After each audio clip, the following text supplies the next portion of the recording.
ও পয়গম্বর, আমি পেশাগতভাবে একজন কাপন চোর, আমি কাপন চুরি করি। যদি এলাকায় যখন আমি শুনি যে এলাকায় একটা লাশ দাফন হইছে, ওই লাশ থেকে কাপন চুরি করে এনে বিক্রি করে আমি আমার রুজির ব্যবস্থা করি। ও পয়গম্বর, তো বলে কি হয়েছে, কাপন চুরি করে এটাও তো অনেক বড় অপরাধ। বলে ও পয়গম্বর, আমি এর চাইতে আরো একটা বড় অপরাধ করেছি। বলে কি অপরাধ শুনি? ওই যুবক ডাক দিয়া বলে ও পয়গম্বর, একদিন রাত্রের বেলা একটা কাপন যখন চুরি করতে যাই, ওই কাপনটা যখন আমি চুরি করতে যাই, কবরটা যখন খনন করি, কবর খনন করার পর যখন আমি কাপন টান দিয়ে দেখতেছি একটা যুবতীর লাশ, আর যুবতীটা দেখতে অনেক সুন্দর, অনেক সুন্দর। শয়তান আমাকে ধোঁকা দেয়, ওরে যুবক, ও কাপন চোর, আজ এই সুযোগ যদি কাজে না লাগাইতে পারো, তাহলে তোমার মতো একজন এত পোড়া কপাল আর কেউ হতে পারে না। শয়তান আমাকে বুদ্ধি দেওয়ার পর আমিও ওই যুবকের, ওই যুবতীর সাথে খারাপ কাজে লিপ্ত হয়ে গেলাম।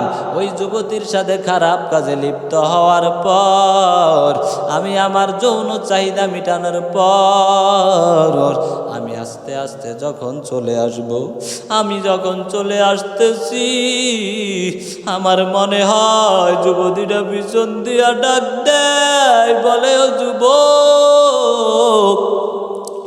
আমার থেকে ভয় লেগে গেল। ওইভাবে যুবক বলে ডাক দেয়, বলে ও যুবক, তুমি আমাকে নাপাক কেন করেছো?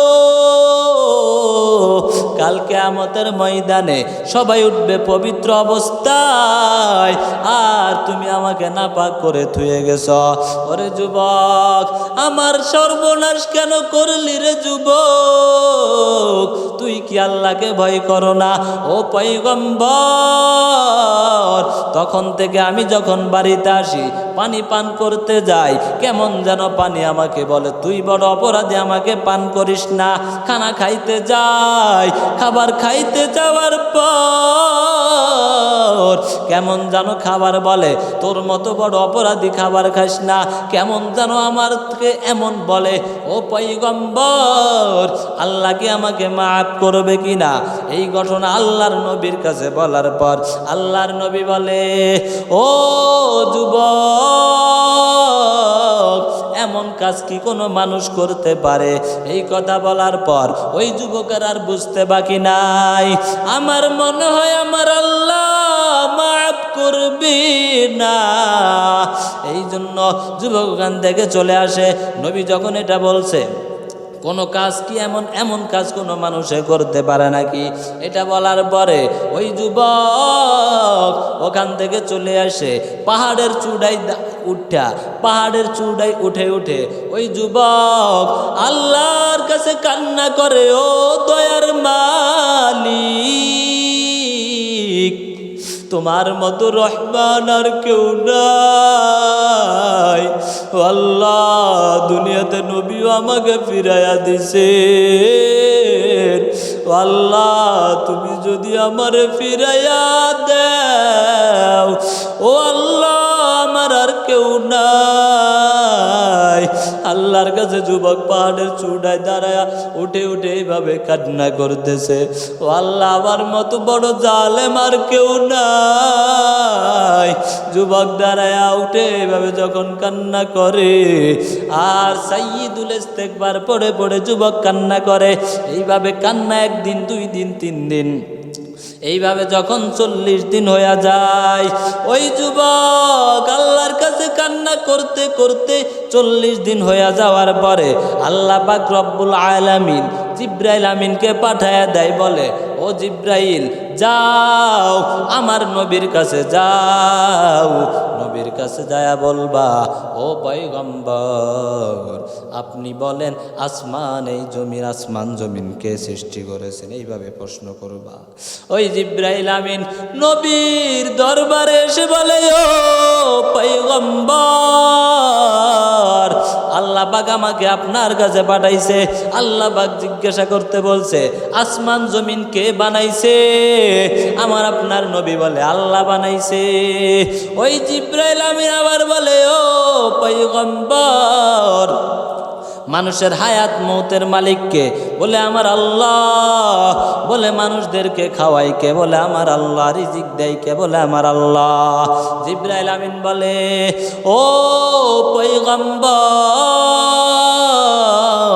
যখন কোনো মানুষ অপরাধ করে তখন তাকে আমার আল্লাহ মাফ করতে পারে কি পারে না? বলে পারে।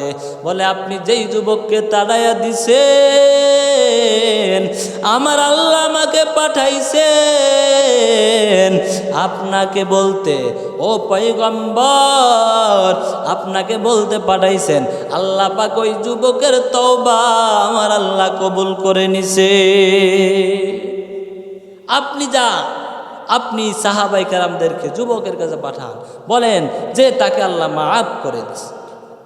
এই জন্য যুবক ভাই যত বড় অপরাধী হও না কেন, যত বড় তুমি অপরাধী হও না কেন, যত বড় অন্যায় করো না কেন, আমার আল্লাহর কাছে যদি তওবার মতো তওবা করতে পারো আমার আল্লাহ মাফ করে দেন। আমার আল্লাহ বলে লা তাকনাতু মির রাহমাতিল্লাহ। আমার আল্লাহ পাক বলে ও আমার বান্দারা আমি আল্লাহর রহমত থেকে নৈরাশ হইও না।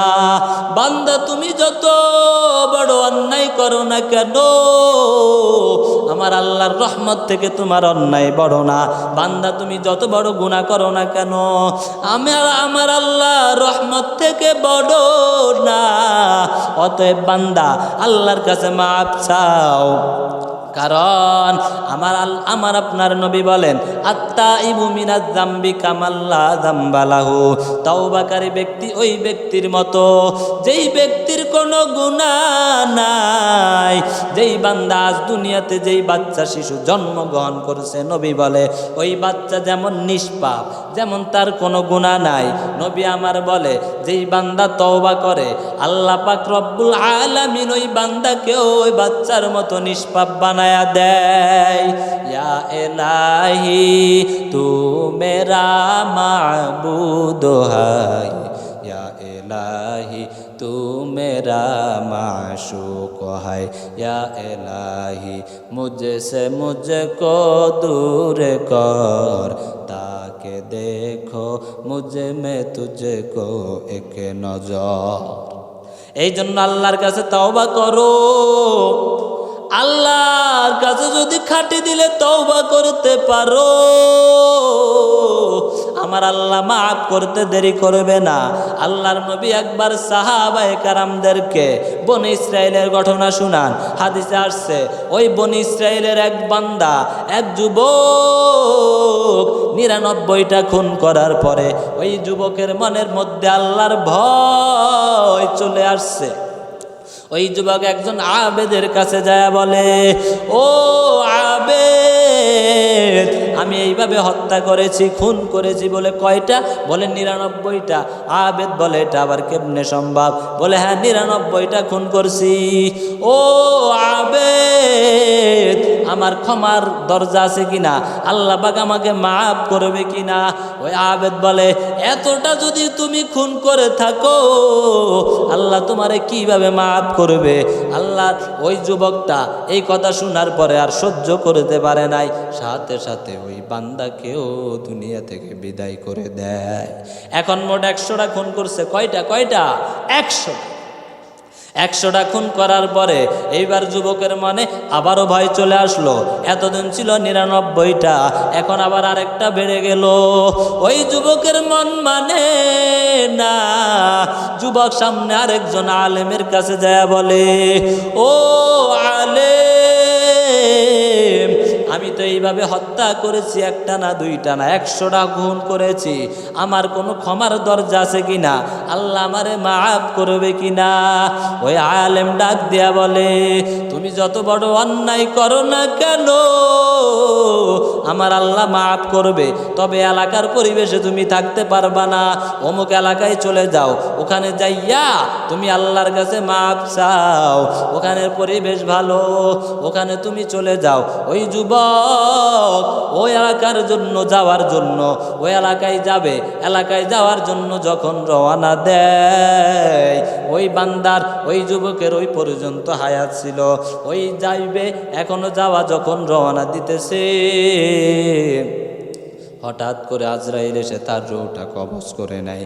রূহটা কবজ করার পর জাহান্নামের থেকে ফেরেশতারা চলে আসে, জান্নাতের ফেরেশতারাও চলে আসে। কি জন্য? জাহান্নামী ফেরেশতারা বলতেছে, এই লাশটা, এই বান্দা হবে আমার খোরাক, কারণ বান্দা এতগুলা খুন করেছে, এখনো তওবা করতে পারে নাই, বান্দাকে আমরা নিব। ওই দিকে জান্নাতের ফেরেশতারাও হাজির। জান্নাতের ফেরেশতারা বলে, না না, হবে না, আমরা নিব, কারণ বান্দা তওবা করার জন্য রওনা দিছে, বান্দা ভালো হওয়ার জন্য রওনা দিছে। দোনো জলে চিল্লা চিল্লি করতেছে, বলে ওরা বলে আমরা নিব, জান্নাতীরা বলে আমরা নিব। আমার আল্লাহ পাক বলে, ও ফেরেশতারা তোমরা থামো, বান্দা যেখানে মারা গেছে ওখান থেকে যদি সামনের পথটা যেখানে তওবা করতে যাবে ওই পথটা যদি কম হয়, অল্প একটু বাকি আছে, তাহলে মাপ দিব, মাপ দেওয়ার পর ওই পথটা যদি কম হয়, তাহলে এই লাশটা, এই বান্দাকে পাবে জান্নাতি ফেরেশতারা, এই বান্দা জান্নাতে যাবে। আর যদি দেখছি না না, বান্দা রওনা দিছে অল্প একটু পথ, এখনো বেশি যাইতে পারে নাই, তাহলে ওই বান্দাকে জাহান্নামের ফেরেশতারা নেবে। বলেন তো দেখি, ওই বান্দা যে ওখান থেকে বাইর হইছে এলাকা থেকে, এখন ওই দিকে বেশি যাইতে পারে নাই, জাহান্নামের ফেরেশতারা পাবে। কিন্তু আমার আল্লাহ বলে, ও জমিন তুই ওই দিকে প্রশস্ত হইয়া যা, আর এই দিকে কম হইয়া যা। আমার আল্লাহর অর্ডার পাইয়া ওই জমিন,